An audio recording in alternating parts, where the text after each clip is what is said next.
Perpetua and Felicity are considered some of the earliest martyrs of the Church. They lived during the reign of Septimus Severus, a cruel ruler who persecuted Christians. Perpetua was a young woman living in Carthage, North Africa. She had just given birth, but she converted to Christianity even though she knew she could be killed. Felicity was a slave living in the same area. She was still pregnant with child when she was taken into custody with Saint Perpetua. When I read their story, I can't help but be amazed.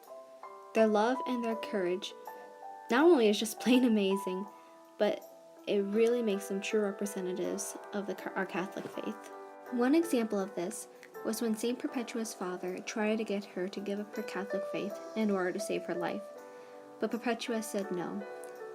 One quote that she said was, "See that pot lying there? Can you call it by any other name than what it is? Neither can I call myself by any other name than what I am, a Christian." Perpetua and Felicity are a sign of our church because they were a source of hope and healing, despite the trials that they faced. Perpetua comforted others, especially her friend Felicity, who was in labor. One of the quotes that she used to say was, "We are not in our power, but in the power of God." Felicity also believed in the power of God and in her redemption. She told her guards, while she was painfully giving birth, that in the ring, someone else would be suffering for her, since she would be suffering for him. Even while suffering, Saint Perpetua and Saint Felicity found a way to serve others. Saint Perpetua, while in the stocks, had a vision of her younger brother, Diocrates, who had died from a disfiguring disease.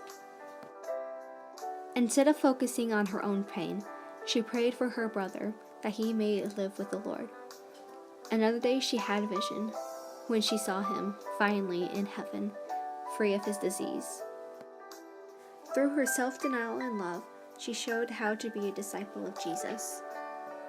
Perpetua also helped others through a special charisma that God had given her, called the gift of the Lord's speech. Through this gift, she could talk to others and get them to do what she wanted them to do. Sometimes she even was able to convince the guards to become Christians. On the day of their execution, Felicity and Perpetua were the strongest and the most joyful of all the prisoners. As they walked out and the crowd was laughing at them, they laughed back at the crowd, telling them that they were silly for not becoming Christians. When they were out, Perpetua went to help Felicity, who was still in pain after giving birth. Perpetua's last words were, "Stand fast and love one another." The strength and the love of these two martyrs is absolutely amazing.